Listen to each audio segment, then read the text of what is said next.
Hello दोस्तों, आइए हम प्रवास के 7वें सिद्धांत ली का प्रवास सिद्धांत देखते हैं। ली महोदय का सिद्धांत बहुत ही अच्छा सिद्धांत है और एक कह सकते हैं बड़ा सिद्धांत भी है। इसलिए हम इस सिद्धांत को अगले वीडियो में हमने नहीं बताया और इस पर अलग वीडियो बनाने के लिए मैं आपसे कहा था कि इसका अलग वीडियो बनाएंगे। आइए हम देखते हैं एफ.एस. ली महोदय ने जो अपने सिद्धांत का प्रतिपादन 1966 में किया और इन्होंने बताया कि जनसंख्या प्रवास क्यों करती है, इसके क्या कारण हो सकते हैं। इन्होंने 4 कारणों को बताया जो कि उसी की जनसंख्या प्रवास उसी का परिणाम होता है। कौन कौन से ऐसे कारक थे जिन्होंने ली ने बताया, और ली का सिद्धांत इन 4 कारणों पर ही आधारित है। तो आप सोच सकते हैं कि इस 4 कारण कौन से हैं। 2 कारणों का हमने चर्चा कर लिया था पिछले ही वीडियो में, आपको बता दिया था। तो आइए फिर से हम जान लेते हैं। मूल स्थान के कारक पहला इन्होंने बताया, दूसरा बताया गंतव्य स्थान के कारक, और तीसरा बताया मध्यवर्ती अवरोध, और चौथा इन्होंने बताया है व्यक्तिगत कारक। मूल स्थान के कारक क्या होते हैं? जो मूल स्थान के कारक होते हैं व्यक्ति को उस स्थान को छोड़ने के लिए मजबूर करते हैं या प्रतिकर्षित करते हैं। कह सकते हैं प्रतिकर्षण कारक भी कह सकते हैं, क्योंकि ये स्थान को छोड़ने के लिए मजबूर करते हैं। जैसे मान लीजिए प्राकृतिक प्रकोप ही आ गया, बाढ़, भूकंप, सुनामी, ज्वालामुखी, तभी जनसंख्या प्रवास करती है। अगर उस स्थान पर रोजगार का अभाव है, जैसे ग्रामीण क्षेत्र से लोग शहरों में जाते हैं रोजगार की खोज में, तो भी प्रतिकर्षण का कारण बन रहा है कि वहाँ पर रोजगार नहीं है, स्थान को छोड़ने के लिए वो लोग मजबूर हो रहे हैं। यही कारण उन्होंने बताया कि जो मूल स्थान के कारक होते हैं वो प्रतिकर्षण का काम करते हैं और स्थान को छोड़ने के लिए मजबूर करते हैं। दूसरा उन्होंने बताया गंतव्य स्थान के कारक। जो व्यक्ति जनसंख्या जो छोड़ के गांव को या छोटे शहर से बड़े नगर में जो जनसंख्या प्रवास कर रही है, जहां जा रही है वो गंतव्य स्थान हो गया। तो गंतव्य स्थान में ऐसा क्या है कि जनसंख्या उस स्थान पे जा रही है? कोई कारण होगा। तो इसका कारण हो सकता है रोजगार भी हो सकता है, तो वहाँ हो सकता है रोजगार मिल जाए, लोग रोजगार की तलाश में जाते हैं। या तो प्राकृतिक प्रकोप आ गया तो लोग वहाँ से जनसंख्या पलायन कर जाती है, जहाँ जाती है वहाँ सुविधा देख के जाती होगी। तो जो गंतव्य स्थान होता है वो आकर्षित करता है लोगों को, और जो मूल स्थान कारक होते हैं वो प्रतिकर्षित करते हैं। मूल स्थान कारक और गंतव्य स्थान कारक एक दूसरे के कह सकते हैं अपोजिट हैं, विपरीत है। तीसरा इन्होंने बताया मध्यवर्ती अवरोध, चौथा है व्यक्तिगत कारक।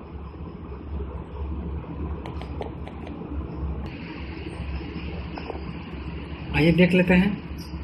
इन्होंने मध्यवर्ती अवरोध जो बताया है, मध्यवर्ती अवरोध क्या होता है। इन्होंने तीसरा कारण जो बताया है प्रवास जो जनसंख्या करती है, उसका तीसरा कारण मध्यवर्ती अवरोध, दूरी बढ़ने के साथ साथ कम मात्रा में प्रवास, जो कि हमने पिछले सिद्धांतों में ही इसको देख लिया है, पढ़ लिया है। रेवस्टीन का रिले का यही मॉडल बताता था कि जैसे जैसे दूरी बढ़ती जाएगी जनसंख्या प्रवास की मात्रा घटती जाएगी। जो तीसरा इनका कारण है जनसंख्या का, यही है कि जैसे जैसे दूरी बढ़ती जाएगी जनसंख्या की मात्रा, प्रवास करने की मात्रा घटती जाएगी। चौथा है व्यक्तिगत कारक। व्यक्तिगत कारक ये कारक होते हैं जो आयु, लिंग, व्यक्ति के ज्ञान, अनुभव पे आधारित होते हैं। व्यक्तिगत कारक आयु, लिंग, व्यक्ति के ज्ञान, अनुभव, मनोवैज्ञानिक दशा, जीवन स्तर पर प्रभाव। व्यक्तिगत कारक जो प्रभावित करते हैं इसमें हम लोगों ने देखा आयु है, लिंग है, व्यक्ति के ज्ञान है, अनुभव, मनोवैज्ञानिक दशा है, जीवन स्तर पर प्रभाव। व्यक्तिगत कारक होते हैं जिससे व्यक्ति प्रभावित होकर उस स्थान को छोड़ता है, प्रवास करता है। ये मध्यवर्ती अवरोध का एक तरीके से मॉडल हमने बनाया है। मूल स्थान से लोग छोड़ के गंतव्य स्थान को जा रहे हैं, तो मध्यवर्ती अवरोध क्या दर्शा रहा है? दूरी बढ़ने के साथ साथ प्रवास की मात्रा कम होती जाती है।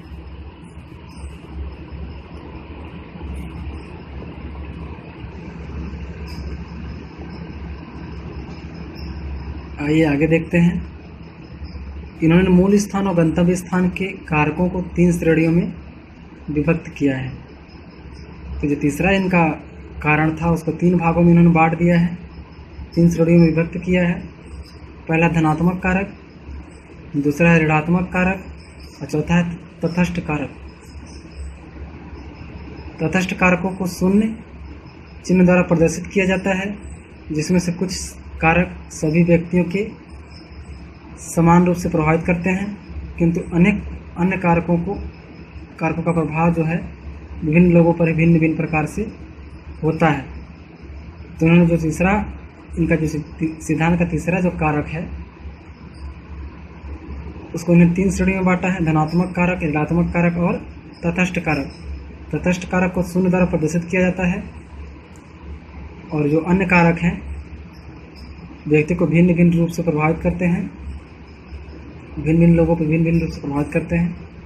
ली ने मूल स्थान गंतव्य स्थान के धनात्मक तथा ऋणात्मक कारकों अंतर्वर्ती बाधाओं व्यक्तिगत कारकों को एक साथ संयुक्त करके जनसंख्या प्रवास की मात्रा, दिशा, प्रवाह तथा प्रवासियों के लक्षण संबंधी कई परिकल्पनाओं का प्रतिपादन किया है, जिन्हें 3 श्रेणियों में रखा जा सकता है। तो ली महोदय ने मूल स्थान और गंतव्य स्थान के बीच धनात्मक और ऋणात्मक जो कारक हैं जिससे बाधा उत्पन्न होती है, उसमें कुछ व्यक्तिगत कारक भी हैं, जिसको संयुक्त करके जनसंख्या प्रवास की मात्रा, दिशा तथा प्रवासियों के लक्षण संबंधी कई परिकल्पनाओं का प्रतिपादन किया है ली महोदय ने। उसी को 3 श्रेणियों में इन्होंने बांटा है। पहला है प्रवास की मात्रा संबंधी परिकल्पनाएं, दूसरा है प्रवास की धारा संबंधी परिकल्पनाएं और तीसरा है प्रवास के लक्षण संबंधी परिकल्पनाएं। आइए हम एक एक का देखते हैं। ली का सिद्धांत थोड़ा लंबा है पर एक अच्छा सिद्धांत है। आशा करते हैं समझ में आ रहा होगा।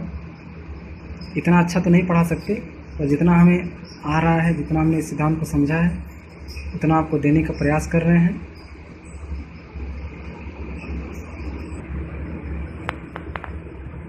पहला है प्रवास मात्रा संबंधी परिकल्पनाएं। ली महोदय ने इसको 6 भागों में बांटा है। पहला, किसी दिए हुए क्षेत्र के भीतर जनसंख्या प्रवास की मात्रा क्षेत्र की भिन्नता के अनुकूल परिवर्तित होती है।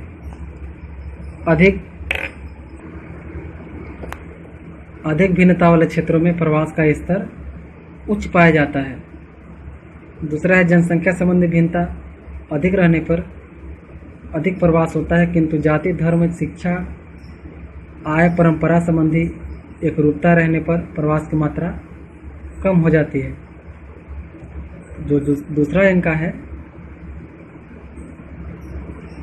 ये बता रहा है कि जनसंख्या संबंधी भिन्नता अधिक रहने पर अधिक प्रवास होता है, किंतु जाति, धर्म, शिक्षा, आय, परंपरा संबंधी एकरूपता रहने पर प्रवास की मात्रा कम हो जाती है। तो अच्छी बात इन्होंने बताई है कि जाति, धर्म, शिक्षा, आय, परंपरा संबंधी अगर एकरूपता रहे तो लोग प्रवास कम करते हैं। ये तो लागू होता है हर जगह। तीसरा है, मूल स्थान और गंतव्य स्थान के बीच बाधाएं जितनी ही अधिक होंगी प्रवास की मात्रा उतनी ही कम होगी। इनका तीसरा कारण भी यही बताता था। चौथा है, अर्थव्यवस्था के उतार चढ़ाव प्रवास की मात्रा को प्रभावित करता है। आर्थिक प्रगति के समय अधिक और मंदी के समय कम प्रवास पाई जाती है। ये भी अच्छा बात है। उन्होंने अच्छी बात कही है, जब देश में आर्थिक मंदी आ जाती है तो प्रवास कम होता है, जब देश प्रगति करता है उसमें प्रवास ज़्यादा होता है। पांचवा बताया, जब कोई सुनिश्चित समुचित नियंत्रण नहीं लगाया जाता तब तक प्रवास की मात्रा अधिक और जब दर में के समय साथ साथ वृद्धि होती रहती है। ली महोदय का कहना है कि जैसे कोई देश समुचित नियंत्रण अपने ऊपर प्रवास संबंधी नियम नहीं बनाए हैं तो हमें प्रवास लोग बाहर से लोग ज़्यादा आएंगे। जैसे अमेरिका क्या है, अमेरिका इसमें उसके प्रवास संबंधी वीज़ा वो ज़्यादा हेल्दी हो गया है, सॉरी दोस्तों, लेंदी हो गया है, कह सकते हैं इसको, ज़्यादा कठिन हो गया है। इस वजह से वहाँ पे प्रवास इस समय कम हो रहा है, पहले बहुत ज़्यादा हुआ करता था। ये भी बहुत बड़ा एक प्रवास में के कारणों में रोल निभाता है। सरकार की जैसी नीतियाँ रहेंगी लोग उसी अनुसार वहाँ प्रवास करेंगे। जैसे कनाडा है, कनाडा में प्रवास लोग ज़्यादा करते हैं क्योंकि उसका वीज़ा बहुत आसानी से मिल जाता है। तो यही कह रहा है, जब तक कोई समुचित नियंत्रण नहीं लगाया जाता तब तक प्रवास की मात्रा और दर में समय के साथ साथ वृद्धि होती जाती है। छठवां है, विकास की अवस्था के अनुसार प्रवास की मात्रा दर परिवर्तित होती रहती है। विकसित देशों में उच्च और विकासशील देशों में निम्न प्रवास पाया जाता है। कहने का मतलब यही है, विकसित देशों में ज़्यादा लोग जाते हैं, विकासशील देशों में कम मात्रा में लोग आते हैं, कम मात्रा में लोग प्रवास करते हैं। प्रवास की धारा संबंधी परिकल्पनाएं।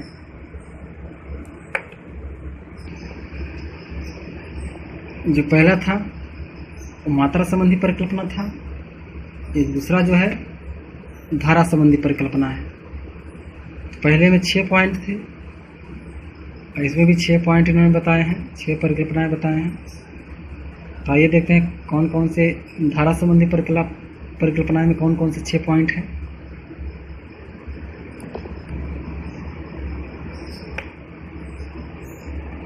पहला है, मूल स्थान तथा गंतव्य स्थान के बीच जनसंख्या प्रवास की एक निश्चित धारा उत्पन्न होती है। दूसरा है, प्रत्येक मुख्य जनसंख्या प्रवाह के विपरीत दिशा में प्रवास की प्रतिधारा का विकास पाया जाता है। तीसरा है, प्रवास के विकास के लिए मूल स्थान पर दाव कारक के प्रभावी होने पर प्रवास की धारा अधिक बदलती होती है, क्योंकि दाव होता है या प्रतिकर्षण कारक आकर्षण कारकों की तुलना में अधिक प्रभावशाली होते हैं।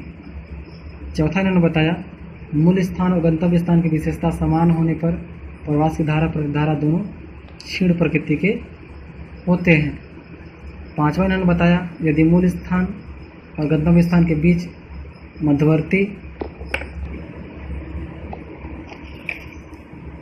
मध्यवर्ती बाधाएं जो होती हैं वो अधिक होती हैं तब प्रवास की धारा दक्षता उच्च होती है। छठा इन्होंने बताया, आर्थिक दशाओं में परिवर्तन के साथ साथ प्रवास की धारा की क्षमता भी परिवर्तनशील होती है। तो जो धारा संबंधित परिकल्पनाएं हैं वो बहुत ही सरल है। और तीसरा इन्होंने बताया, प्रवासियों के लक्षण संबंधी परिकल्पनाएं। इसमें उन्होंने 7 परिकल्पनाओं की चर्चा की, 7 पॉइंटों की चर्चा की है जो प्रवासियों के लक्षण होते हैं। तो आइए देखते हैं 7 प्रकार के इन्होंने बताए हैं।